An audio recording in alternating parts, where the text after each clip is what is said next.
When Avyay was little, his favorite place in the whole world was his mother's arms.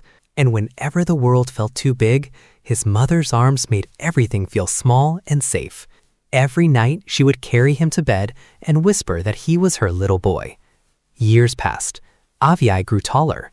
His tiny shoes became big shoes. His little school bag became heavier. And the little boy who once needed his mother to hold him began running ahead of her. One evening, after a long day at school, Avyay came home tired.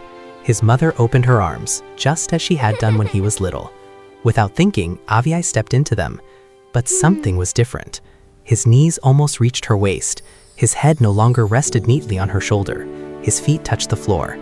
They both laughed. Avyay looked at his mother and realized something he had never noticed before. He had grown too big to fit completely inside her arms. For a moment, he felt a little sad. His mother smiled and gently touched his hair. She told him that when he was little, her arms were big enough to carry him. Now that he was growing up, her arms didn't need to carry him anymore. They only needed to remind him that he could always come home.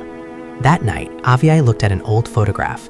In it, he was just a tiny baby, sleeping peacefully in his mother's arms. He looked at himself in the mirror, a tall boy now. Then he looked back at the photograph. He finally understood. Growing up didn't mean leaving his mother's arms behind. It meant carrying the warmth of those arms wherever life took him. Avyay walked into his mother's room and gave her the biggest hug he could.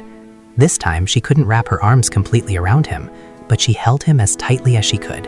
And somehow, it felt exactly like when he was 5. Because a mother's arms may become too small to hold her growing child, but a mother's love never does. And no matter how tall Avyay became, no matter how far he traveled, there would always be one place in the world where he would never be too big: his mother's heart.